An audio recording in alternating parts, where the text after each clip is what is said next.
ఓం అస్మద్గురుభ్యో నమో నమః. కృష్ణో రక్షతు నో జగత్రయగురుః కృష్ణం నమస్యామ్యహం. కృష్ణే నామరశత్రువో వినియతా కృష్ణాయ తస్మై నమః. కృష్ణాదేవ సముద్భితం జగదిదం కృష్ణస్య దాసోస్యహం. కృష్ణే తిష్టతి విశ్వమేతదఖిలం హే కృష్ణ సంరక్ష మాం. ఆపదామపహర్తారం దాతారం సర్వసంపదాం లోకాభిరామం శ్రీరామం భూయో భూయో నమామ్యహం. మనోజవం మారుతతుల్యవేగం జితేంద్రియం బుద్ధిమతాం వరిష్టం వాతాత్మజం వానరయూధముఖ్యం శ్రీరామదూతం శిరసా నమామి. ఖడ్గం చక్రగదేషు చాపపరిగాన్ శూలాంబుషుండీం శిరః శంఖం సందదతి కరే శ్రియమానాం సర్వాంగభూషామృతాం నీలాశ్మాద్యుతిమాన్యపాదదశకాం సేవే మహాకాళికాం. యామస్తోదాస్వపితే హరౌ కమలజో హంతుం మధుంకైటభం. సర్వమంగళమాంగళ్యే శివే సర్వార్థసాధకే శరణ్యే త్ర్యంబకే దేవీ నారాయణి నమోస్తుతే. జయత్యతిఫలో రామో లక్ష్మణశ్చ మహాబలః రాజా జయతి సుగ్రీవో రాఘవేనా విపాలితా. దాసోహం కౌసలేంద్రస్య రామస్లాకిష్టకర్మణః హనుమాన్ శత్రుసైన్యానాన్ నిహంతం మారుదాత్మజః. అస్మద్గురుభ్యో నమో నమః. జై శ్రీమన్నారాయణ. శ్రీమాత్రే నమః. అఖిలాండకోటి బ్రహ్మాండ నాయకి ఆది మధ్యాంతరహితి అయినటువంటి జగన్నాథ జగదీశ్వరి అయినటువంటి మహేశ్వరి పాదాలకు అనేక కోటి దాసోహాలు సమర్పిస్తూ, అలాగే భగవద్భక్తులందరికీ కూడా అమ్మవారి యొక్క దయచేత పరిపూర్ణమైనటువంటి ఆయువును ఆరోగ్యాన్ని అమ్మవారు ప్రసాదించాలని కోరుకుంటూ, దేవి నవరాత్రుల ఉత్సవంలో భాగంగా నేడు 5వ రోజు నాడు మన శరన్నవరాత్రి ఉత్సవాలలో మహాలక్ష్మి వారి యొక్క వైభవాన్ని తెలియజేయడానికి సంకల్పించుకున్న వారై ఈరోజు అమ్మవారి యొక్క రూపంలో అమ్మవారి స్వరూపంగా మహాలక్ష్మీ దేవతను ఆరాధన చేయడం వేద విదితముగా శాస్త్ర ప్రకారంగా ఋషులు చెప్పినటువంటి నిర్ణయం. ఇటువంటి మహోత్తరమైనటువంటి స్వరూపాన్ని ఆరాధించడం మనందరికీ కూడా శుభదాయకం. దేవి నవరాత్రి ఉత్సవాలను మనందరికీ కూడా స్థానిక జగిత్యాల సిటీ ఛానల్ వారి యొక్క ఆధ్వర్యంలో ఒక ఉన్నతమైనటువంటి కార్యానికి శ్రీకారం చుట్టడం జరిగింది. అటువంటి ఈ యొక్క శరన్నవరాత్రి ఉత్సవాలను మనందరికీ కూడా అందజేయడానికి దూరదర్శిని ద్వారా యూట్యూబ్ ఛానల్ ద్వారా వీరంతా కూడా అందజేయడం జరుగుతుంది. వీరికి ఆ అమ్మవారి యొక్క అనుగ్రహం చేత ఉన్నతమైనటువంటి స్థితి కలగాలని, ఇటువంటి కార్యక్రమాలు మరిన్ని చేయాలని అమ్మవారిని శతదా ప్రార్థన చేస్తూ, అమ్మవారి యొక్క వైభవాన్ని తెలియజేయడానికి సంకల్పించిన వాడని మనమందరం కూడా తెలుసుకోవడానికై, భగవద్భక్తులందరూ కూడా ఈ యొక్క విశేషాన్ని తెలుసుకోవడానికై సంకల్పం చేయడం ద్వారా స్థానిక ఛానల్ వారు ప్రేరేపించినటువంటి ఈ బృహత్తర కార్యక్రమంలో మనం కూడా ఒక సమిధనైనందుకు ఎంతో ఆనందదాయకమైనటువంటి నిర్ణయాన్ని తీసుకున్నందుకు మేము సంతోషిస్తున్నాం. అమ్మవారి యొక్క ప్రతిరూపాన్ని మనమందరం కూడా ఆరాధించడానికై మనమంతా కూడా సంకల్పం చేసుకున్న వారమై ఉన్నాం. అటువంటి ఈ యొక్క 5వ రోజు నాడు మహాలక్ష్మి స్వరూపాన్ని మనందరం కూడా ఆరాధన చేసుకోవడం శరన్నవరాత్రి ఉత్సవాల్లో భాగంగా ఉన్నటువంటి పద్ధతి. లక్ష్మీం క్షీరసముద్రరాధతనయాం శ్రీరంగధామేశ్వరీం దాసీభూత సమస్త దేవవనితాం లోకైక దీపాంకురాం శ్రీమన్మందకటాక్షలబ్ధ విభవ బ్రహ్మేంద్ర గంగాధరాం త్వాం త్రైలోక్య కుటుంబినీం సరసిజాం వందే ముకుంద ప్రియా. శుద్ధమైనటువంటి కారుణ్య రూపాన్ని ప్రసాదించేది తల్లి లక్ష్మీదేవి. ఆ అమ్మవారు సౌమ్యమైనటువంటి స్వరూపము కలిగి ఉంటుంది. అమ్మవారి యొక్క తత్వం సౌమ్యమైనటువంటి సాత్విక తత్వాన్ని కలిగి ఉన్నది తల్లి. ఎవరిని కూడా ఆగ్రహానికి గురి కాకుండా అమ్మవారి యొక్క దయను పరిపూర్ణంగా వ్యక్తపరిచేటువంటి తత్వం ఒక మహాలక్ష్మి అమ్మవారిది మాత్రమే. అందుకే శుద్ధ సత్వ స్వరూపాయాస పద్మా పరమాత్మన అని అంటారు పెద్దలు. అంటే జ్ఞానాన్ని ఆనందాన్నితో పాటుగా మనకు ప్రసాదించేది, సమ్మోహనమైనటువంటి శక్తిని కలుగచేసేది, క్రియాశక్తిని కలుగజేసేటువంటి కుశలత కలిగినటువంటి తల్లి మహాలక్ష్మి అమ్మవారు. ఆ అమ్మవారు తత్వగుణ దీపికగా ఉంటుందట. ఆ అమ్మవారు ఎలా ఉంటుందంటే 4 చేతులతో కలిగి ఉన్నది, 2 చేతులలో పద్మాన్ని, వరద అభయస్థాలను కలిగి ఉన్నది తల్లి. ఈ తల్లిని ఎవరైతే ఆరాధిస్తారో వారందరికీ కూడా ఐశ్వర్యాన్ని ప్రసాదిస్తుందని చెప్పి మనకు వేద నిర్వచనంగా ఉంది. అంటే సర్వ సంపత్తికి స్వరూపానికి, సర్వ సౌభాగ్యానిగా స్వరూపంగా ఉన్నటువంటి తల్లి లక్ష్మీ అమ్మవారు. ఆమె అధిష్టాన దేవతయ్య ఉండి అందరికీ కూడా మంచి విషయాలలో పాల్గొనేటువంటి సంపదను కలుగజేస్తుంది తల్లి. ఆమె సర్వసంపత్ స్వరూపాస తత్ అధిష్టాన దేవత అని అంటారు దేవి భాగవతంలో. అంటే సకలమైనటువంటి సంపదలో అంటే ఒక డబ్బు మాత్రమే కాదు, ఆరోగ్యమైన సంపదనే. ఒక మంచి యజ్ఞ కార్యక్రమాన్ని చేయడం కూడా సంపదనే. ఇతరులకు సహాయాన్ని చేయడం కూడా సంపదనే. ధర్మాన్ని పరిరక్షించే విధంగా కాపాడేటువంటి సమావేశాలను చేయడం కూడా సంపదనే. సమాజంలో సంఘాలుగా ఏర్పడి హైందవ సనాతన ధర్మాన్ని, ధర్మం తప్పకుండా విధి విధానాల చేత మనందరినీ ఆచరింపేటువంటి సాంప్రదాయ ఆచారాలను పాటించడం కూడా లక్ష్మీ కటాక్షంగా భావించవచ్చు. కాంత అతిధాంతాచ శాంతాచ సుశీల సర్వమంగళ లోభ మోహ కామ రోష మద అహంకార వర్జిత అని అంటారు. అంటే కాంత అతిదాంత అని అంటే, కాంత అంటే తేజస్సును కలగజేసేది, అతిదాంత అంటే నిగ్రహాన్ని కలగజేసేటువంటి స్వరూపంగా అమ్మవారు ఉంటుందట. శాంతాచ అంటే ఎప్పుడైనా కానీ శాంతి కాముకంగా ఉంటుందట తల్లి. అంటే ఎటువంటి కోపోద్రిక్తతను కలగకుండా ప్రపంచంలో ఉన్నటువంటి ప్రతి విషయంలో కూడా శాంతి స్వరూపంగా ఉండి సాత్విక గుణాన్ని కలుగజేసేది తల్లి లక్ష్మీదేవి. అలాగే అమ్మకు ఉన్నటువంటి పేరు సుశీల అని అంటారు. సుశీలత అంటే సర్వ ప్రాణియందు కూడా రక్షణ భారాన్ని చేసి, తల్లి ఒక బిడ్డకు ఎలాగైతే లాలన చేస్తుందో ఆ లాలన చేత ప్రతి జీవికి కూడా అన్ని విధాలుగా ఏర్పాటు చేసేటువంటి భాగ్యాన్ని కలిగించేది లక్ష్మి. కాబట్టి ఆ సుశీలత అంటే సమన్వయ పాలన, సమదృష్టితో ఉండేది లక్ష్మి. అంటే అమ్మవారి దగ్గర ఒకరు ఎక్కువ కాదు, ఒకరు తక్కువ కాకుండా చూసే విధానాన్ని అమ్మవారి యొక్క ఉపాసన ద్వారా మనం తెలుసుకోవచ్చు. అలాగే సర్వమంగళ అంటే సర్వశోభనమైనటువంటి ప్రదాతగా ఉండి మనకు కావలసినటువంటి సౌభాగ్యాన్ని అందజేసేటువంటి శక్తిని కలుగజేసే అటువంటి స్వరూపిణి, మాతా స్వరూపిణి, ప్రేమ చిన్మయి అయినటువంటి మాత లక్ష్మి యొక్క కటాక్ష వీక్షణాల చేత మనందరికీ అందజేస్తుంది తల్లి. లోభ మోహ కామ రోష మద అహంకారాలన్నీ కూడా అణిచివేసి మనందరికీ ఆమె యొక్క తత్వాన్ని ప్రాణశక్తి ద్వారా, ఉపాసన ద్వారా అమ్మనైతే ఎవరైతే మదిలో పెట్టుకొని కొలుస్తారో వారందరికీ కూడా, అంటే మన శరీరంలోనే ఉన్నాయి. కోపం అనేది ఎక్కడి నుంచో రాదు, అహంకారం అనేది ఎక్కడి నుంచో కాదు, మదం అనేది ఎక్కడి నుంచో రాదు. మన లోపల ఉన్నటువంటి కొన్ని తత్వాల ద్వారా, శరీరంలో ఉన్నటువంటి వైకల్యాల చేత అది సందర్భానుసారంగా వస్తూ ఉంటుంది. కోపం అనేది ఎక్కడో ఉండదు, మన శరీరంలోనే ఉండి అది సమయ సందర్భాన్ని బట్టి బయటికి రావడం జరుగుతుంది. కోపం అనేది ఎప్పుడు రావాలి అంటే ధర్మ ఆచరణలో లోపం జరిగినప్పుడు కోపంగా రావాలి. అది క్షణమాత్రంగానే ఉండాలి అంటే చెప్పారు పెద్దలు. ఎందుకంటే క్షణకాలంలో ఉన్నటువంటి కోపం ఎన్నటికీ అపాయాన్ని కలగజేయదు.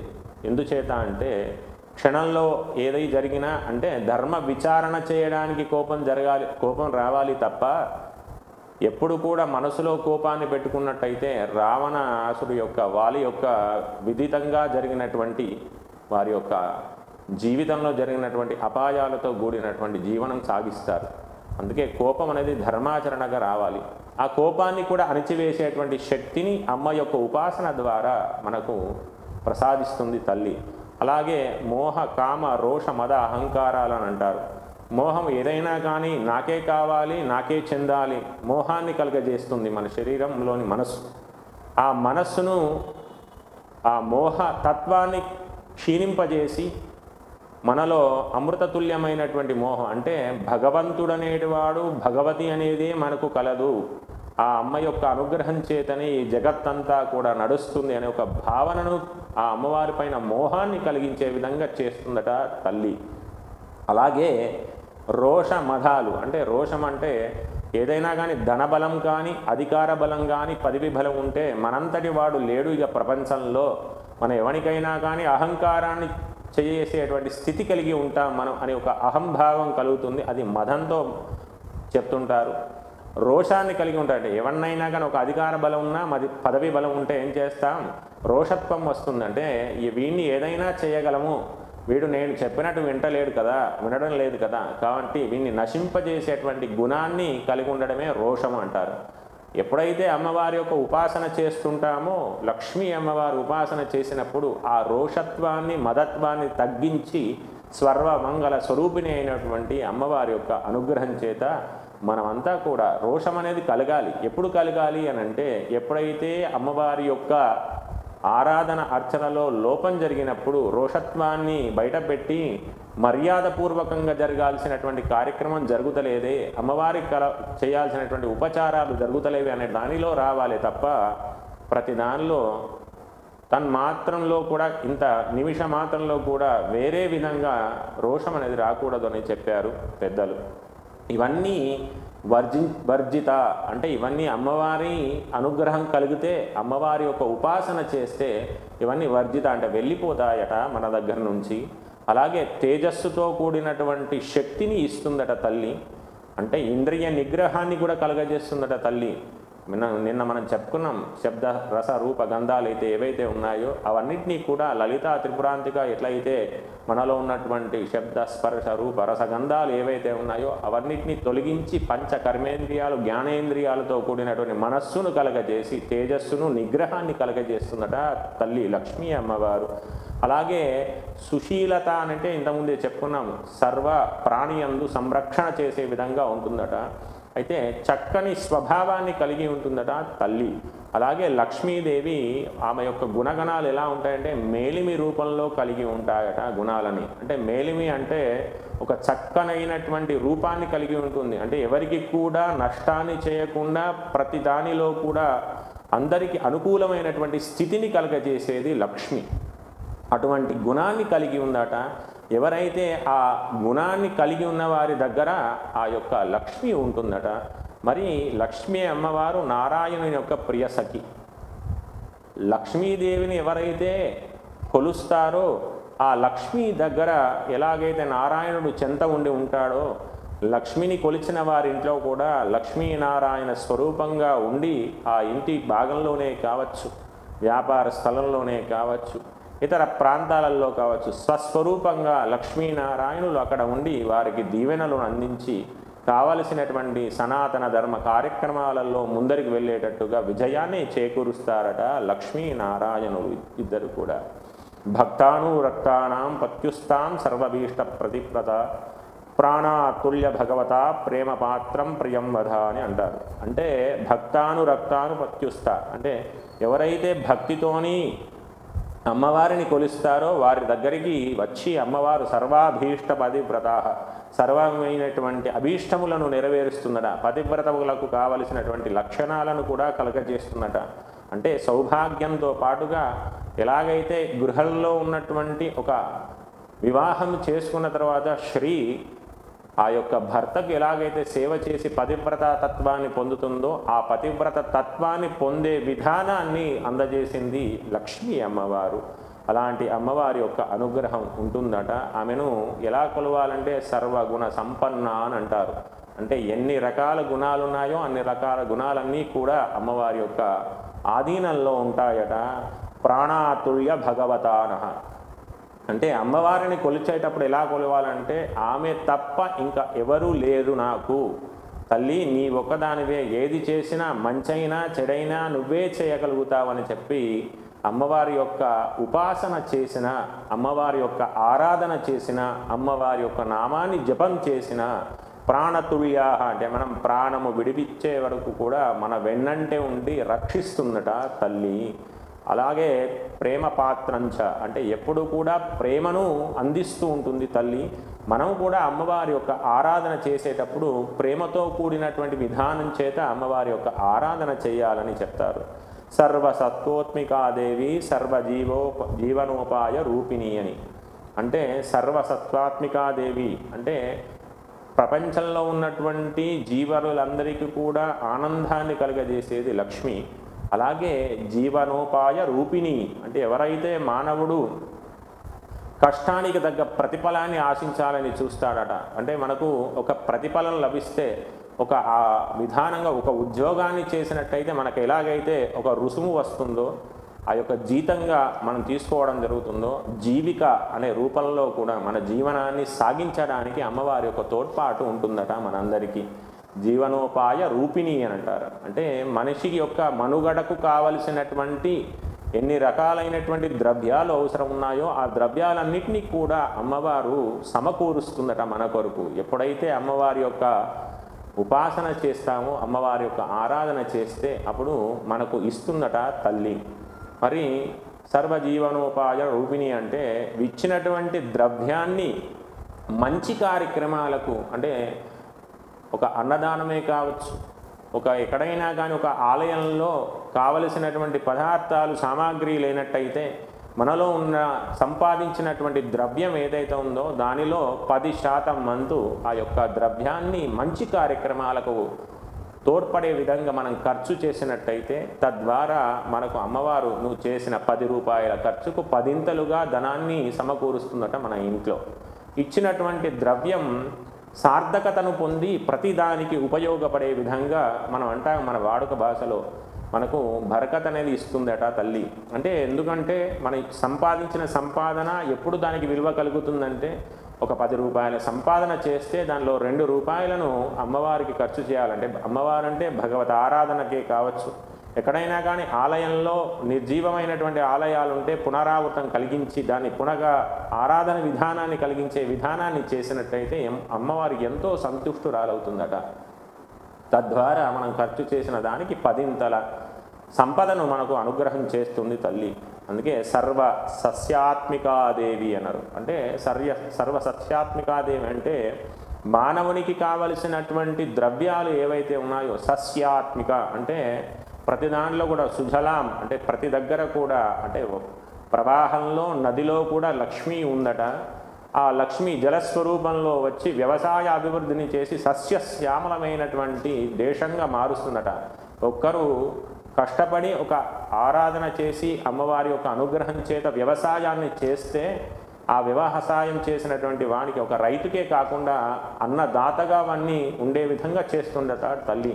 అంటే ఒక వ్యవసాయం చేసిన వాని యొక్క పంట వాడు ఒక్కడే తినడు కదా, ఆయన పండించినటువంటి పంట ఏదైతే ఉందో ప్రపంచంలో కావలసినట్టే ఎంతో కొంతమందికి ఆ యొక్క అన్నప్రసాదంగా వెళ్తుందట తల్లి. అందుకే సస్యస్వరూపిణిగా ఉంటుందట తల్లి. అందుకే సర్వజీవనోపాయ రూపిణి అనండి. చూడండి, వ్యవసాయాన్ని అభివృద్ధి చేయడం ద్వారా తనకు కావలసిన పదార్థాలన్నీ కూడా ఉంచుకొని మిగిలిన పదార్థాలు ఏవైతే ఉంటాయో ఆ పదార్థాలన్నింటి కూడా ఇతరులకు ఇవ్వడం ద్వారా వాళ్ళందరికీ కూడా భుక్తి లభిస్తుంది. అంటే భుక్తిలో కూడా అమ్మవారి యొక్క స్వరూపంగా ఉంటుందట మహాలక్ష్మి అమ్మవారు. అలాగే మళ్ళీ అమ్మవారు ఎలా ఉంటుందంటే మహాలక్ష్మీ చ వైకుంఠే పతిసేవ రతా సతి అని అన్నారు. మహాలక్ష్మీ చ వైకుంఠే పతిసేవ రతా సతి. ఎన్ని చేసినా కానీ అహంభావం అనేది లేదట తల్లి దగ్గర. చూడండి, సకల ఐశ్వర్య గుణ సంపన్నాన్ని ఇచ్చేది, నిత్యాన పాయిని ఆమె, నిరవధ్య. ఎప్పుడు కూడా మంచి జరగాలి, మంచి చెయ్యాలి అనే ఆలోచనతోనే ఉంటుంది తప్ప ఎప్పుడూ చెడు ఆలోచనలు రాకుండా మనలో ఉన్నటువంటి స్వభావాన్ని పెంపొందించే విధంగా, అంటే ఉత్తమమైనటువంటి స్వభావాన్ని పెంపొందించే విధంగా ఉంటుందట తల్లి. ఇంత చూడండి, మన దగ్గర ఒక 10 రూపాయల కాసు ఉందనుకోండి, ఉంటే మనవాడంత మించిన వాడు లేడని అందరూ అనుకుంటారు. మరి సకల ఐశ్వర్యప్రదాత అయినటువంటి అమ్మవారి దగ్గర ఎంతో ఐశ్వర్యం ఉంది. కానీ ఎంత ఐశ్వర్యం ఉన్నా కానీ అమ్మవారు ఎప్పుడు కూడా వైకుంఠేచ లక్ష్మి వైకుంఠే పతిసేవ రథాసతి, ఎప్పుడు కూడా పతిసేవ చేసుకుంటూ రమిస్తూ ఉంటుందట తల్లి. అందుకే ఆ పాతివ్రత్యానికి కావలసినటువంటి విధానాన్ని కూడా మనకు అందజేస్తుంది మహాలక్ష్మి అమ్మవారు. మరి వైకుంఠంలో ఉన్నవాడు ఎవరు అంటే నారాయణుడు. ఆ నారాయణుని యొక్క వక్షస్థలంలో స్థానాన్ని పొందింది మహాలక్ష్మి.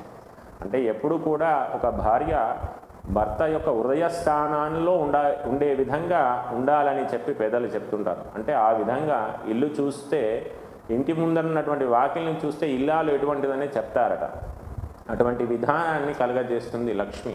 మరి లక్ష్మి నిత్యాలక్ష్మిగా మూలలక్ష్మిగా ఉంటుందట వైకుంఠంలో. అంటే వైకుంఠంలో అమ్మవారు స్వామివారి పాదసేవ చేసుకుంటూ ఉన్నా మనం ఆరాధన ఇచ్చేటువంటి విధానం ఎలా ఉంటుందంటే నిత్యాలక్ష్మిగా. ఎవడైనా కానీ డబ్బులు ఇస్తానంటే వద్దని ఎవడు చెప్పడు. అందుకే నిత్యాలక్ష్మిగా ఎప్పుడు ఉంటుందట. మరి ఆ నిత్యాలక్ష్మి అనేది ఎలా వస్తుంది మన దగ్గర అంటే మూలలక్ష్మిగా ఆరాధన చేస్తే ఆ నిత్యాలక్ష్మి అనేది ఎప్పుడు వెన్నంటే ఉంటుంది మన వెంబడి అని చెప్తుంటారు.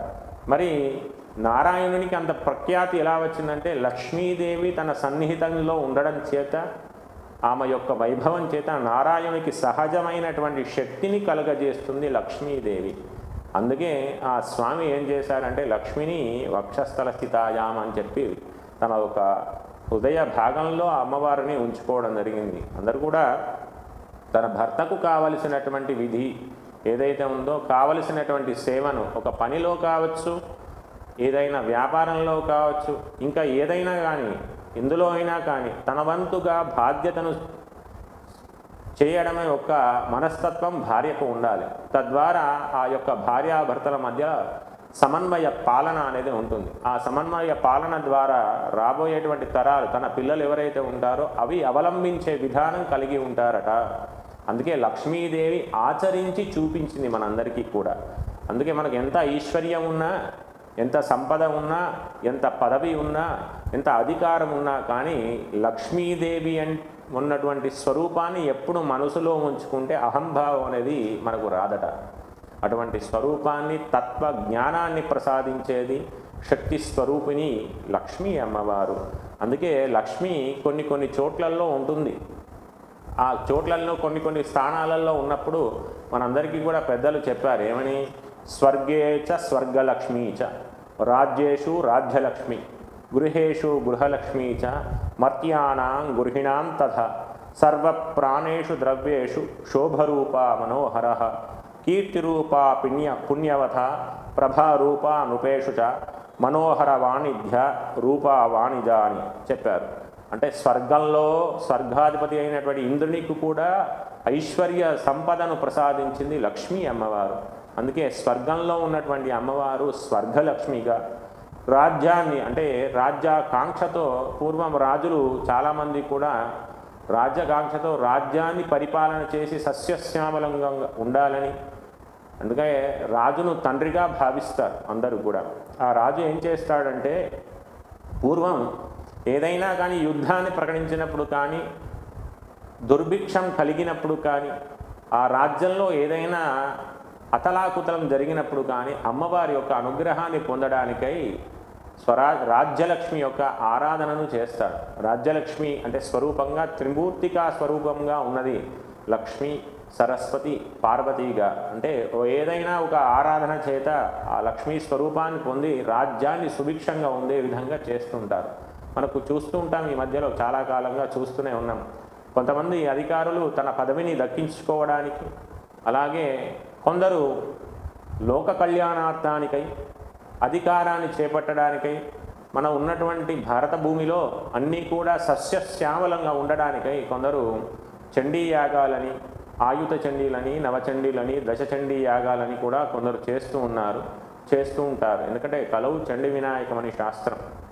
ఆ కలియుగంలో ఎవరైతే అమ్మవారి యొక్క అనుగ్రహాన్ని పొందడానికి చేస్తారో ఆ చేసేటువంటి ఆ రాజ్యం, అంటే ఇప్పుడంటే మనం విడిగా వెళ్ళిపోయాము కానీ ఒకప్పుడు కూడా ఈ రాజ్యాలన్నీ కలిపే ఒక భరతఖండంగా ఏర్పడింది.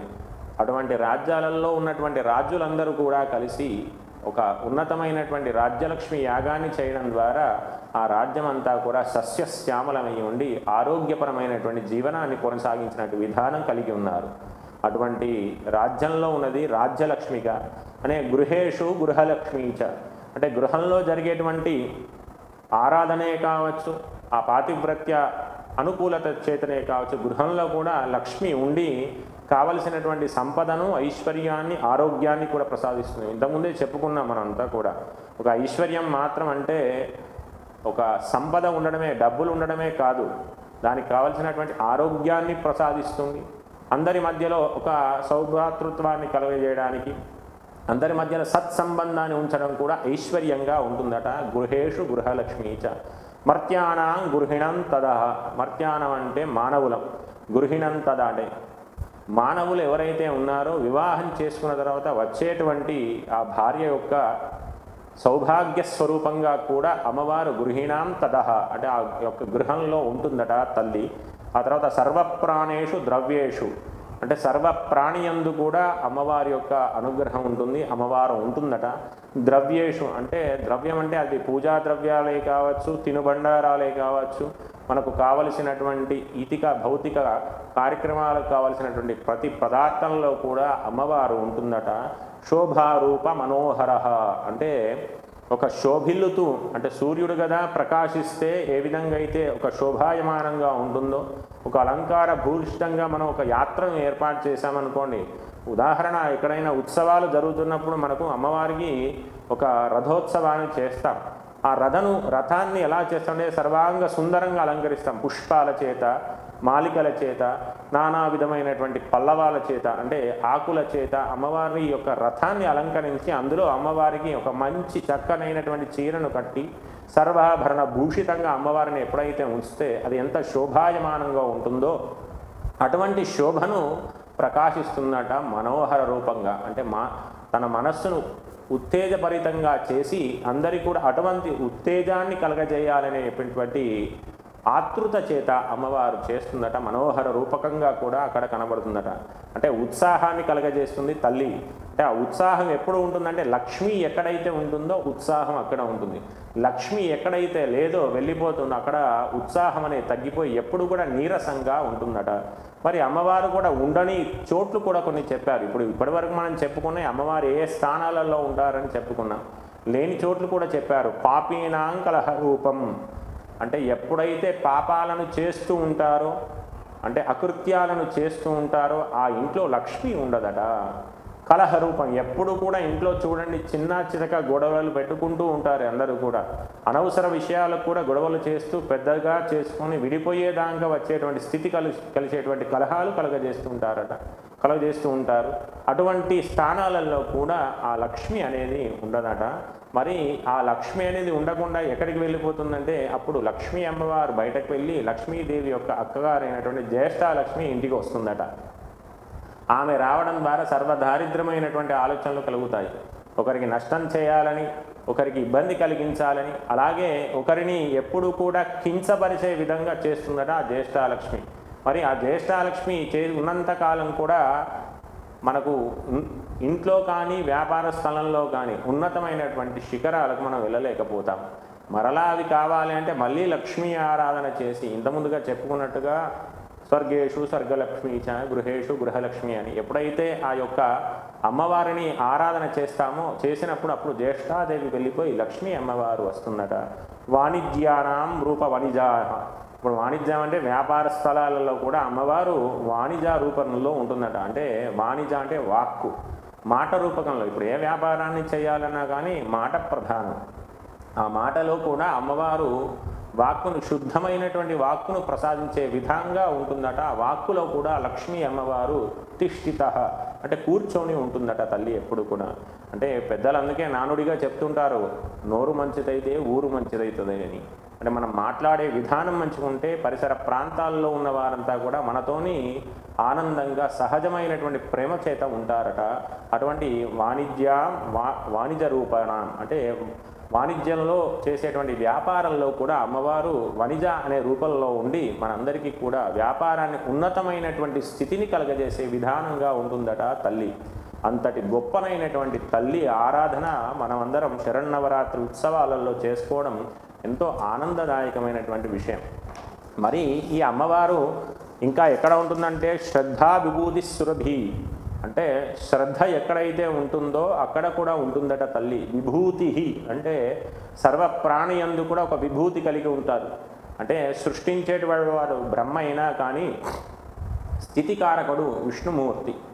ఆ విష్ణుమూర్తి ఏం చేస్తాడంటే ప్రతి ప్రాణి యందు, అంటే మనం అందరం కూడా అంటుంటాం వీడు ఎందుకు అక్కడికి రాని వాడయ్యా, వీడు దేనికి పనికిరాని వాడయ్యా అని అంటుంటాం. కానీ ప్రతి ఒక్క మానవ శరీరంలో ఒక విభూతిని కలగజేసే విధంగా చేస్తాడట శ్రీమన్నారాయణుడు. అది లక్ష్మీ అమ్మవారి యొక్క అనుగ్రహం చేత. అంటే ఇద్దరు కూడా లక్ష్మీ ఒకరు నారాయణుడు ఒకడు కాదు. ఇప్పుడు కూడా ఉదయస్థ మండలంలో ఉన్నటువంటి లక్ష్మియే ఆ స్వామి చేత పలికిస్తుందట. అయ్యో వీడికి తలరాత రాసేటప్పుడు బ్రహ్మదేవుడు ఒక పుర్రెను పట్టుకుంటాడు. ఆ పుర్రెను పట్టుకొని ఏం చేస్తాడు, అమ్మ ఒకసారి లక్ష్మీ అమ్మవారు వంక చూస్తాడట. తల్లి అంటే తల్లి అని ఎందుకు సంబోధించాడంటే విష్ణుమూర్తి యొక్క నాభి కమలం నందు ఉద్భవించిన వాడు చతుర్ముఖుడు బ్రహ్మ. కాబట్టి నారాయణుని యొక్క సతీమణి అయినటువంటి లక్ష్మి తల్లి స్వరూపంగా ఉంది. కాబట్టి ఆ తల్లి స్వరూపంలో ఉన్నటువంటి తల్లి వంకకు ఒకసారి చూస్తాడట ఆ కపాలాన్ని పట్టుకొని. అమ్మ వీడు పూర్వజన్మలో మరి ఇంతగానం చేశాడు, వీని యొక్క కార్యక్రమాలలో వీడి ఉన్నతమైనటువంటి సదాచారాన్ని పాటించాడు, మరి వీనికి ఎంత ఐశ్వర్యాన్ని ఇవ్వని చెప్పి ఒక కనుసైగగా చూస్తాడట బ్రహ్మదేవుడు లక్ష్మీ వంక. చూసేసరికి అమ్మవారు ఒక్కసారి వీడు సత్కర్మలు చేసినట్టయితే వీనికి సకల సంపదలను అనుగ్రహించే విధంగా తలరాత రాయ్యా అని బ్రహ్మదేవుని వంక చూసి ఒక్కసారి చిరునవ్వు నవ్వుతుందట. ఆ నవ్వడంలోనే బ్రహ్మదేవుడు వీనికి వీని తలరాతలు ఎంత ఐశ్వర్యాన్ని ఉంచాలు అని చెప్పి రాసేస్తాడట. అంత విభూతిని కలగజేస్తుంది తల్లి. అంటే విభూతిని కలగజేయడం అంటే వీనికి సంపద ఎలా కలుగుతుంది అంటే పూర్వజన్మలో చేసుకున్నటువంటి కృత్యాలే కావచ్చు, పాపాలే కావచ్చు, పుణ్యాలే కావచ్చు. పుణ్యం ఎక్కువ ఉండి పాపం తక్కువగా ఉంటే వానికి కావలసినటువంటి రీతిలో బ్రహ్మదేవుడు ఐశ్వర్యాన్ని ప్రసాదిస్తాడు. ఆ ఐశ్వర్యాన్ని ప్రసాదించేది తల్లి, మళ్ళీ లక్ష్మీ అమ్మవారు. ఎలా వస్తుందంటే విభూతిగా, అంటే వాడి లోపల ఒక మంచి తత్వాన్ని కలుగజేస్తుంది. ఒకడు పాండిత్యాన్ని కలిగిన వాడైతే ఒకడు క్రీడా వినోదాన్ని చేసేవాడు ఉంటాడు, ఒకడు నటనను చేసేవాడు ఉంటాడు, ఒకడు మాయాజాలమైనటువంటి ప్రదర్శన చేసి సంపాదించుకునేటువంటి తత్వాన్ని అంటే విభూతిని కలుగజేస్తుంది. వాడిలో ఉన్నటువంటి లోపల ఒక ఉన్నతమైనటువంటి విద్యను కలుగజేసే విధంగా చేస్తుంది తల్లి. అటువంటి విభూతి శ్రద్ధాం విభూతిం సురభిం. సురభి అనగానే మనకు ఏమనిపిస్తుంటే గోవు. అమ్మవారి స్వరూపం గోమాతలో కూడా ఉంటుంది. అందుకే పృష్ఠభాగాన్ని ఎవరైతే గోమాతకు ఆరాధన చేస్తారో ఆ ఆరాధన చేసిన తర్వాత అమ్మవారి యొక్క అనుగ్రహాన్ని తప్పకుండా పొందుతారని చెప్పి పెద్దలు చెప్తుంటారు. లక్షతే దృశ్యతే విషయం సిద్ధా దృష్ణాయనిషం దేవీ భూతాచ మహతం మహాలక్ష్మి స్మృత అని అన్నారు పెద్దలు. అంటే లక్షతే, ప్రతిదానికి ఒక లక్ష్యం ఉండాలి. లక్ష ఇతి మహతి అంటే మహాలక్ష్మిగా మారుతుంది అమ్మవారు. అంటే మనం చేసేటువంటి ఏదైనా కానీ ఒక లక్ష్య సాధన చేత మంచికై సమాజాభివృద్ధికై చేసినట్టయితే లక్ష్మి లక్ష్యాన్ని కలగజేస్తుందట. ఆ లక్ష్యాన్ని కలగజేయడం ద్వారా మహతీం అంటే భూమిలో ఉన్నటువంటి మన లోపల ఉన్నటువంటి ఉన్నత స్థితిని కలగజేసేటువంటి తత్వాన్ని బయటపెట్టి మనలో ఉన్నటువంటి ప్రొఫెషనల్ అంటాం మనమంతా కూడా, మనలో ఒక ప్రొఫెషనల్ అయినటువంటి సాన్నిధ్యం కలిగి ఉంటాం మనమంతా కూడా. అది బయటపడే విధంగా తత్వకంగా మనకు అందరికీ ఉపయోగపడే విధంగా చేస్తుందట తల్లి. సర్వభూత హితప్రద అని అన్నారు. అంటే సర్వంలో ఉన్నటువంటి భూమిలో ఉన్నటువంటి సకల చరాచర జీవులలో మనం కూడా ఒక జీవరాశి. సర్వభూత హితప్రద అంటే అన్ని జీవరాశులలో కూడా అమ్మవారి యొక్క అనుగ్రహం ఉంది. హితప్రద అంటే హితమును కోరేది తల్లి. ఎప్పుడు కూడా అమ్మ ఏం చేస్తుందంటే ఒక పిల్లల్ని పెంచి పెద్ద చేయాలి, పోషించాలి, ఉన్నత స్థితిని పొందాలని ఆలోచిస్తుందే తప్ప నా కొడుకులు బిడ్డలు చెడిపోవాలని ఏ తల్లి ఆలోచించదు. అటువంటి ఉన్నతమైనటువంటి స్థితి కలిగినది, ప్రేమ అనురాగాన్ని పంచించేది, సహజమైనటువంటి ప్రేమను అందించేది మా మహాలక్ష్మి. లక్ష్మి ప్రపంచంలో ప్రతి అణువున ఉన్నదట. అంటే ఎవరికైనా ఏది కావాలన్నా కానీ ఒక స్థితిని కలగజేస్తుందట తల్లి. నువ్వు వెళ్ళిరా, నువ్వు వెళితే ఇక్కడ నీకు కావలసినటువంటి పదార్థాలు లభిస్తాయి, తద్వారా నువ్వు కావలసినవన్నీ పొందగలుగుతావని చెప్పి మనకు అందజేస్తుంది మహాలక్ష్మి అమ్మవారు. మరి అమ్మవారు కర్మఫల ప్రదాయినిగా ఉంటుంది. అంటే కర్మఫల ప్రదాయిని అంటే మనం చేసేటువంటి కర్మలు ఏవైతే ఉన్నాయో ఆ కర్మ ద్వారా కూడా లక్ష్మి మన ఇంటి వద్దకు వస్తుందట. చూడండి, కొందరికి అధికార లక్ష్మిగా వస్తుంది, పాండిత్యంలో కూడిన వాడికి పాండిత్య లక్ష్మి, రచనా శక్తిగా కలిగినటువంటి ఒక గ్రంథ రచన చేసేవాడిని కూడా ఆ రచనా శక్తిని కలిగించేటువంటి లక్ష్మీ స్వరూపంగా ఉంటుందట. మీరు గమనించినట్టయితే కొందరు చూడండి, రచనా గ్రంథకర్తలుగా ఉన్నవారికి స్ఫురణ అనేది రాసేటప్పుడు కలగజేస్తుంది లక్ష్మి. కానీ కొందరికి మాత్రం ఒకసారి ఒక వేదికను ఏర్పాటు చేసి ఆ వేదిక పైన ఒకసారి ప్రవచనం చేయండి అయ్యా అని చెప్పి చేస్తే అక్కడికి వెళ్ళిన తర్వాత ఆయనకు స్పృహణ రాకపోవచ్చు. అది ఎందుకంటే వాని సౌభాగ్యం, వాని యొక్క లక్ష్మి అక్కడికి తొలగిపోతుంది. వానికి మాత్రం మరి లక్ష్మి లేదా అనంటే వాని దగ్గర గ్రంథకర్తగా రచనాశక్తిగా మహాలక్ష్మి ఉంది, కానీ ఒక ప్రవచకునిగా లక్ష్మి అనేది తగ్గిపోయింది. కానీ ప్రవచనం చేసేవాడేమో గ్రంథకర్త కాలేడు, గ్రంథకర్త అయిన వాడు ప్రవచనం చేసేటువంటి అధికారము తక్కువగా ఉండవచ్చు. అటువంటి స్థితిని కలగచేస్తుంది లక్ష్మి. అలాగే పాతాళంలో ఉండేటువంటి లక్ష్మిని నాగలక్ష్మిగా పూజిస్తారు. అమ్మవారు గోరూపంలో కూడా ఉండి సురభి స్వరూపాన్ని కలుగజేస్తుంది. ఒక సురభి అనేటువంటి గోమాత వశిష్ఠుని దగ్గర ఉండేది. ఆమె లక్ష్మీ స్వరూపంగా తన ఆరాధన చేస్తూ ఉండేవాడు వశిష్ఠుడు. తను యజ్ఞ యాగాదులన్నీ కూడా చేయాలంటే అమ్మవారి యొక్క స్వరూపమైన గోమాత దగ్గరికి వెళ్ళి ఉపచారాలన్నీ చేసి అమ్మవారి దగ్గర ప్రార్థనా పూర్వకంగా నమస్కారాన్ని చేసి అడిగితే, అమ్మ తల్లి, నేను ఒక యజ్ఞాన్ని తలపెట్టాను, దానికి కావలసినటువంటి ద్రవ్యాలన్నీ కూడా మాకు ప్రసాదించమ్మా అనగానే అమ్మవారు ఎంతో ప్రేమతో ఇచ్చిందట సురభి స్వరూపమైనటువంటి గోమాత. అంటే మనకు లక్ష్మీ అమ్మవారు ఎప్పుడు కూడా మన వెన్నంటే ఉంటుంది ప్రతి దాంట్లో కూడా. అటువంటి లక్ష్మి సూర్యునిలో తేజస్సుగా, చంద్రునిలో ప్రసన్న రూపాన్ని పొంది ఉందట తల్లి. అలాగే అమ్మవారు ఉండేటువంటి స్థానాలు కొన్ని చెప్పారు. ఏదంటే ఆ యొక్క పువ్వులల్లో, ఫలాలల్లో, పాలులో, అలాగే ముత్యాలల్లో కూడా, మంగళకరమైనటువంటి ద్రవ్యాలలో అన్నిటిలో కూడా లక్ష్మీ అమ్మవారు ఉంటుందట. కుసుమాల మాల ఎప్పుడైతే అమ్మవారికి వేసి ఒక సువాసన కలిగించేటువంటి మాలను అమ్మవారికి వేస్తే అమ్మవారు ఎంతో ఆనందపడుతుందట. అరే, వీడు నా గురించి ఎంతో కష్టపడి తెచ్చినటువంటి మాల, ఎంతో సుగంధమైనటువంటి మాలను నాకు వేశాడే, కాబట్టి వీనికి ఉన్నటువంటి దుర్గుణాలన్నీ పోయి సుగుణాలు రావాలని చెప్పి ప్రసాదిస్తుందట మహాలక్ష్మి అమ్మవారు. విష్ణువక్ష స్థలస్థితాయాం.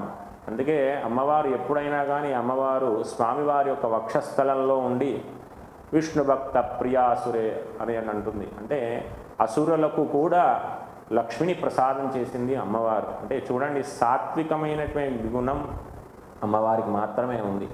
ఎప్పుడు కూడా రాక్షసులైనా కానీ, అది సురులే కావచ్చు, అసురే కావచ్చు, మానవులే కావచ్చు, ఋషులే కావచ్చు, దేవ గంధర్వ కిన్నర కింపురుషాలు ఎవరైనా కావచ్చు, అమ్మవారిని దయతో వేడుకుంటే అమ్మవారు ప్రసాదిస్తున్నట ఐశ్వర్యాన్ని అంతా కూడా. మరి సాత్విక గుణంతో ఉంటుంది అమ్మవారు. సదాచారాన్ని పాటించే వారి ఇంట్లో ఎప్పుడూ లక్ష్మి ఉంటుందట.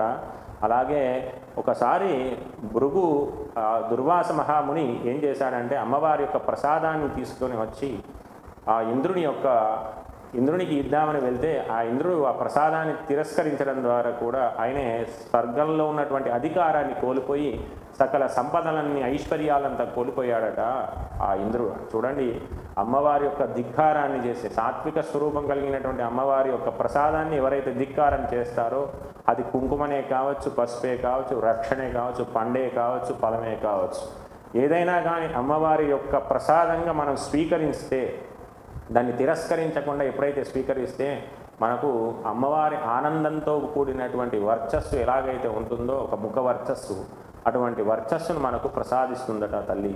అటువంటి ఇంద్రాది దేవతలు, ఇంద్రుడు ఏం చేశాడంటే దుర్వాస ముని ఇచ్చినటువంటి ప్రసాదాన్ని తిరస్కరించి పక్కకు పారేశాడట. పారేసడం ద్వారా అప్పుడు దుర్వాస ముని శాపం పెట్టాను, నువ్వు ఏదైతే ఐశ్వర్యాన్ని చూసి ఇంత అహంకార భూషితంగా మాట్లాడావో అటువంటి ఐశ్వర్యం నీకు పోవుగాక అని చెప్పి శాపాన్ని పెట్టాడట. తద్వారా ఆ శాపం ద్వారా తన ఐశ్వర్యం అంతా కోల్పోయాడు. తర్వాత మళ్ళీ నారాయణ ఉపాసన చేసి లక్ష్మీ అమ్మవారి యొక్క అనుగ్రహం చేత మళ్ళీ తిరిగి స్వర్గారోహణం చేసి స్వర్గ అధికారాన్ని పొందాడట ఇంద్రుడు. అలాగే అమ్మవారికి ఇంకొక పేరు ఉంది, భార్గవి అని. ఈ భార్గవి అంటే ఒక భృగు ప్రజాపతి యొక్క కుమార్తెగా కూడా కొన్ని చోట్లలో మనకు పురాణాలలో చెప్పబడింది అని చెప్పి చెప్తుంటారు పెద్దలు. అటువంటి భార్గవి నామాన్ని కూడా అమ్మవారు పొందుపరుచుకుంది. అలాగే ఎప్పుడైతే ఇంట్లో తులసి కోట ఉంటుందో, నారాయణ అర్చన, దేవతా అర్చన ఎక్కడైతే జరుగుతుందో అక్కడ తల్లి తప్పకుండా ఉంటుందట. అందుకే చెప్పారు పోతనామాత్యులు ఏమని చెప్పారు, హరికిన్ పట్టపురాణి పుణ్యముల్ ప్రోగు అర్థమ్ము పెన్నిక్క చంద్రుని తోబుట్టు భారతీ గిరసతుల్ తోనాజ్ పూవోడి తామరములందు ముద్దురాలు జగముల్ మన్నించు ఇల్లాలు బాసురులతను లేవులే భూపు తల్లి శ్రీ ఇచ్చున్ సత్య సాదాంబ సౌభాగ్యములను అంటాడు పోతన. అంటే హరికిన్ పట్టపురాణి అంటే పట్టపురాణి, హరి యొక్క పట్టపురాణి అయినటువంటి శ్రీమాత మనకు కావలసినవన్నీ కూడా ఇస్తాయట. పెన్నిక్క అంటే అమ్మవారిని ఎప్పుడైతే ఆర్తితోని, ప్రేమతోని, భక్తితోని మనం అమ్మవారి యొక్క ఆరాధన చేస్తే అమ్మవారు మన వెన్నండే ఉంటుందట. ఆమె చంద్రుని తోబుట్టువట. అంటే చంద్రుని యొక్క తోబుట్టువుగా ఉండి, చంద్ర స్వరూపం అంటే మనస్సు కారకం. మనస్సును ఎప్పుడు చంచల స్వభావాన్ని కలిగించకుండా మనస్సును స్థిమితంగా ఉంచి ఏకాగ్రతగా అమ్మవారి యొక్క ఆరాధన చేసే విధానాన్ని కలగజేస్తున్నట తల్లి. అటువంటి తల్లి మద్భక్తాచా నిందాయ యత్ బ్రహ్మమేసుర అని అంటారు పెద్దలు. అంటే ఎవరైతే నారాయణుని యొక్క నింద చేసినా, నారాయణుని యొక్క ఆ భక్తుల యొక్క నిందను చేసినా అక్కడ లక్ష్మి తొలగిపోతుందట తల్లి చెప్పడం జరిగింది.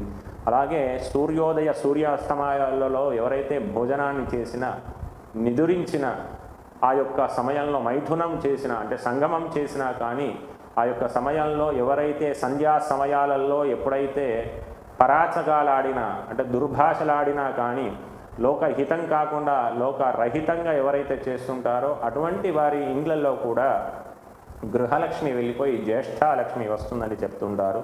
కమలనయనే కలచోటు సరసంభు నీవు లేని చోట నీరసంభు. అంటే కమలనయని అయినటువంటి కమలపత్రాక్షి చూడండి, అమ్మవారిని పోల్చేటప్పుడు ప్రతి దానిలో కమలానికి సంబంధించినటువంటి విధానం చేత పోలుస్తున్నారు. కమలహస్తే కమలముఖే కమలనాభ ప్రియారమే కమలాక్షి కమలధాత్రి కారుణ్య రసరూపిణి సర్వసిద్ధిం కురుం దేవీం సర్వత్ర విజయం కురు అని అంటారు. అంటే ప్రతి దాంట్లో కూడా తామర పువ్వుతోనే అమ్మవారిని ఎప్పుడు పోలుస్తూ ఉంటారు. అదే చెప్పారు ఏమని అంటే కమలనయనే నీవు కలుచోట సరసంబు. అంటే అమ్మ నువ్వు ఎక్కడైతే ఉంటావో అక్కడ అన్నిటికీ కూడా సదృష్టిని అంటే సమృష్టిగా ఉంటుంది తల్లి. ఎప్పుడైతే నువ్వు లేవో, నీవు లేని చోట నీరసంబు అంటే నువ్వు ఎక్కడైతే లేవో ఉత్సాహమంతా కూడా తగ్గిపోయి నీరసమైనటువంటి స్థితి కలుగుతుందమ్మా. కంబు కంటిం నీవు కలవాడు అమ్మా తల్లి వైకుంఠవాసివి, నారాయణ యొక్క స్వరూపాన్ని నువ్వు ఎక్కడైతే ఉంటావో ఆ ఉన్న చోట సకల సంపదలన్నీ కూడా ఉంటాయమ్మా. నీవు లేనివాడు లేనివాడే అంటే ఎప్పుడైతే నీ ఆరాధన చేయలేనివాడు ఉంటాడో వాడంతా కూడా లేనివాడి కిందగానే ఉంటాడు, ఎప్పుడు కూడా భిక్షకునిగానే ఉంటాడు. అంటే భిక్షమెత్తుకోవడం కూడా ఒక యోగమేనండి. ఎందుకంటే మనం మొన్న చెప్పుకున్నాం అన్నపూర్ణాదేవి యొక్క అవతారంలో సాక్షాత్ పరమశివుడే భిక్షపాత్ర పట్టుకొని వెళ్ళాడు భిక్షువుగా. అంటే మీరు గమనించింది ఏంటంటే భిక్షమెత్తుకోవడం కూడా ఒక మహాలక్ష్మి యొక్క స్వరూపమే. ఎందుకంటే అమ్మవారి యొక్క దయ ఉంటే తప్ప ఏదైనా కానీ సాధించేటువంటి అధికారం మనకు లేదు అంటాడు మన శ్రీనాథ కవి. ఈయనే కాశీఖండంలో ఉన్నటువంటి పద్యాన్ని మనం ఇప్పుడు చెప్పుకోవడం జరిగింది. కంబు కమలనయనే నీవు కలచోట సరసంబు నీవు లేని చోట నీరసంబు కంబు కంటిం నీవు కలవాడు లేనివాడని చెప్పాడు శ్రీనాథమహి కవి. అటువంటి ఉన్నతమైనటువంటి స్థితిని కలగజేస్తుంది ఆ తల్లి. అలాగే తల్లి గురించి ఎంతో వైవిధ్యమైనటువంటి విధానం కలిగి ఉంది. ఏంటంటే లక్ష్మీ నమోస్తు శుభలక్షణ లక్షితాయే సిద్ధ్యే నమోస్తు శివసిద్ధి సుభూజితాయే నృత్యే నమోస్తు మిత దుర్గత భంజనాయే గత్యే నమోస్తు వరసద్గిత ధాయికాయే. లక్ష్మీ నేను కొలిచిన వానికి ఎప్పుడు కూడా శుభలక్షణాలతో ఉంటామమ్మా. సిద్ధ్యే నమోస్తు శివసిద్ధి సుపూజితాయే అంటే లక్ష్మీ శివుని యొక్క ఆరాధన చేస్తే ఐశ్వర్యం అనేది కూడా ఎప్పుడు సిద్ధిస్తూ మన దగ్గరనే ఉంటుందట. నృత్యే నమోస్తు మిత దుర్గత భంజితాయే అంటే తల్లి నేను మహాస్వరూపంగా ఆరాధన చేస్తే నాలో ఉన్నటువంటి దుర్గతి పోయి సద్గతి కలుగుతుందమ్మా తల్లి. గత్యే నమోస్తు వర సద్గీత దాయే ఎప్పుడైతే ఈ శరీరాన్ని వదిలిపెట్టి పోతానో అప్పుడు నీ చెంత చరణాల విందానికి వస్తానని చెప్పి లక్ష్మీ హృదయంలో చెప్పడం జరిగింది. అమ్మవారి యొక్క ఆరాధన చేయడం ద్వారా ఎంతో ఉన్నతమైనటువంటి స్థితి కలుగుతుందట. నారాయణస్య హృదయే భవతి యథాస్తే నారాయణోపి తవ హృత్కమలే యథాస్తే నారాయణ తత్పతి నిత్యముఖా తదేత తౌ తిష్టతి హృది మామపి దయాన్వత శ్రీ అని. అమ్మవారిని కొలిస్తే ఎలాంటి ఉంటుందంటే విజ్ఞాన వృద్ధిం హృదయే కురుశ్రీ సౌభాగ్య వృద్ధిం గురుమే గృహేశ్రీ దయాసమృద్ధిం కురుతా మయిశ్రీ సువర్ణవృద్ధిం కురుమే గృహేసి అంటే అమ్మవారిని కొలిస్తే విజ్ఞాన సంపదలతో పాటు సౌభాగ్యాన్ని దయా గుణాన్ని కూడా ప్రసాదిస్తుందట తల్లి. సువర్ణవృద్ధిం కురుమే గృహేశ్రీ అంటే అమ్మవారి యొక్క ఆరాధన చేస్తే ఒకప్పుడు ఆ యొక్క లక్ష్మీ ఆరాధన చేస్తే దుర్భిక్షంలో ఉన్నటువంటి రాజ్యాలన్నిటిపైన కూడా అమ్మవారు సువర్ణ వృద్ధి అంటే సువర్ణమయమైనటువంటి వర్షాన్ని కురిపజేసిందట తల్లి. అంటే అమ్మవారి కూడా చూడండి, శరత్కాలం అంటే ఎంతో అద్భుతమైనటువంటి ఇష్టమైనటువంటి కాలం. అటువంటి కాలంలో ఎవరైతే అమ్మవారి యొక్క ఆరాధన చేస్తారో తప్పకుండా అమ్మవారి అనుగ్రహాన్ని పొందుతారు. అందుకే యా అశ్వినీ మాసే చ శుక్లపక్షే రమోత్సవ సన్నిహితౌ చ భక్త్యా పటేత్యే ఉత్తరవార వృద్ధ్యాం లభేత్సే సువర్ణమయీం సువృష్టిం అన్నారు. ఎప్పుడైతే ఆశ్వీజమాసం అంటే ఆశ్వీజమాసం శరత్కాలంలో వస్తుంది, అశ్విని నక్షత్రంతో కూడినటువంటి మాసం కాబట్టి ఆశ్వీజ మాసం. ఎవరైతే అశ్విని నక్షత్రంతో కూడినటువంటి ఈ ఆశ్వీజ మాసంలో శుక్లపక్షంలో రమోత్సవే సన్నిహితే చ భక్త్యా అంటే నారాయణ యొక్క సతి అయిన రమాదేవి యొక్క ఆరాధన చేస్తే పటేత్ ఉత్తరవాసరి అంటే ఏకోత్తరవాసి అంటే రోజు రోజుగా అభివృద్ధిగా ఎవరైతే చేస్తుంటారో అటువంటి వారి యొక్క గృహంలో రాజ్యంలో దేశంలో కూడా సువర్ణమయీం సువృష్టిం అంటే సువర్ణమైనటువంటి వృష్టిని కలగజేస్తుందట. అంటే సువర్ణమైనటువంటి వృష్టి అంటే ఏదో మనులు మాణిక్యాలు పడతాయని కాదు, మన ఇంట్లో ఏది కూడా దుర్భిక్షాన్ని లేకుండా సౌభాగ్యాన్ని ప్రసాదించి మనలో సౌభాగ్యతత్వమైనటువంటి శీలతను కలగజేస్తుందట తల్లి. అటువంటి తల్లి యొక్క ఆరాధనను మనం చేసుకోవడం ఎంతో ఉన్నతమైనటువంటి స్థితిని పొందే అవకాశాన్ని పొందుతాం. అలాగే మనకు శ్రీ విద్యా సాంప్రదాయంలో మహాలక్ష్మిని 5వ రోజు నాడు ఆరాధన చేసుకుంటాం. తద్వారా అమ్మవారి యొక్క అనుగ్రహం చేత ఉన్నతమైనటువంటి శిఖరాలకు వెళ్ళే అవకాశం ఉంటుంది. అలాగే దుర్గా సప్తశతి విధానం చేత 5వ రోజు నాడు స్కందమాతగా ఆరాధన చేసుకోవడం ఆనవాయితీ. అటువంటి మాత సింహాసనే గతా నిత్యాం పద్మాశ్రిత కరద్బల శుభాదాస్తు సదా స్కందమాత యశస్విని. దుర్గాదేవి యొక్క 5వ రూపం స్కందమాత. స్కందమాత అంటే స్కందుడు అనగానే షణ్ముఖుడు. ఆ యొక్క సంతాన ప్రాప్తిని కలగజేసేది, సకలమైనటువంటి శక్తులను కలగజేసేది, అజ్ఞానాన్ని తొలగించి విజ్ఞానాన్ని ప్రసాదించేది స్కందమాత. ఆమె పద్మాసనగా ఉంటుంది ఈ స్కందమాత. ఆ స్కందమాత అనేది ఏంటంటే ఎవరైతే ఈ స్కందమాతను ఆరాధన చేస్తారో, ఎవరికైతే సంతానం లేని వారు ఉంటారో ఆ స్కందమాత యొక్క ఆరాధన చేయడం ద్వారా అమ్మవారు ఆ యొక్క సంతానాన్ని ప్రసాదిస్తుంది. ఈ అమ్మవారి యొక్క ఆరాధన చేస్తే విశుద్ధ చక్రమునకు చేరుకుంటారట. అంటే మనలో ఉన్నటువంటి అశుద్ధమంతా పోయి శుద్ధమైనటువంటి స్థితి ప్రజ్ఞను కలిగే విధంగా అమ్మవారు కరుణ చేస్తుందని ఈ స్కందమాత ఆరాధనలో ఉంది మనకంతా కూడా. కాబట్టి ఈ యొక్క అమ్మవారి యొక్క అనుగ్రహం ఎల్లవేళలా మనందరిపైన ఉండాలని, ఈ శరన్నవరాత్రి ఉత్సవాలలో ఉన్నతమైనటువంటి శిఖరాలకు అంటే అమ్మవారి యొక్క అనుగ్రహాన్ని పొందాలని మనందరికీ కూడా ఆశిస్తూ, అమ్మవారి దయ అందరిపైన ఉండి సకల జీవులకు అన్నిటి కూడా కావలసినటువంటి ఆనందమైనటువంటి జీవనోపాధిని మనందరికీ కలగజేయాలని ప్రార్థన చేస్తూ స్వస్తి ప్రజాభ్య పరిపాలయంతాం న్యాయేన మార్గేణ మహిమహేష గోబ్రాహ్మణేభ్య శుభమస్తు నిత్యం లోకా సమస్తా సుఖినో భవంతు. జై శ్రీమన్నారాయణ. శ్రీమాత్రే నమః.